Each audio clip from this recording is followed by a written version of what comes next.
اب میں گزارش کروں گا حافظ امیر علی وان صاحب سے کہ وہ آئیں اور انور کڈواری صاحب کی یادوں کو تازہ کریں۔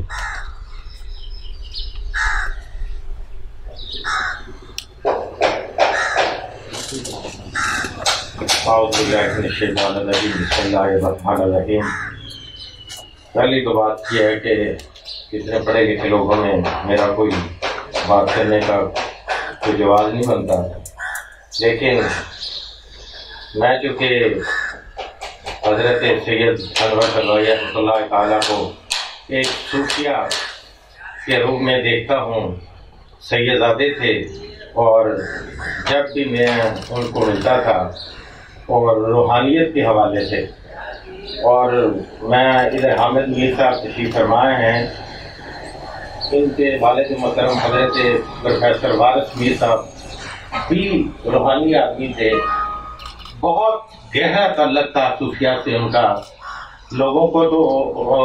بہت سارے لوگوں کو تو ان کی دنیاوی چیزوں کا، ان چیزوں کا علم ہے، لیکن مجھے سید انور کڈواری صاحب کا اور پروفیسر وارث میر صاحب کا پتہ ہے کہ دونوں اندر سے بہت بڑے صوفی تھے اور درویش آدمی تھے، اور صوفیہ کا پیغام لے کے چلنے والے تھے۔ اور مجھے یاد ہے کہ انور کڈواری صاحب جب بھی قبلہ مولانا شاہ نورانی صدیقی رحمۃ اللہ تعالی لاہور تشریف لاتے، آپ اور مولانا اکٹھے ہی ہوتے، جتنا ٹائم آپ کا لاہور میں گزرتا اور اکٹھے گزرتا، اور یہ نشانی تھی کہ دونوں چونکہ بڑی ہستیاں تھیں، صوفی تھے،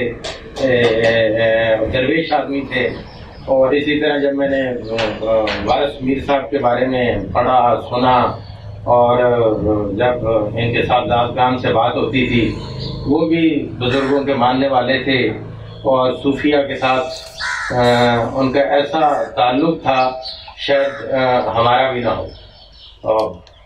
میں اسی بات پہ میرا خیال ہے کہ بات ختم کرتا ہوں، اور میں سمجھتا ہوں کہ میرے جیسا لا علم آدمی میں اتنے بڑے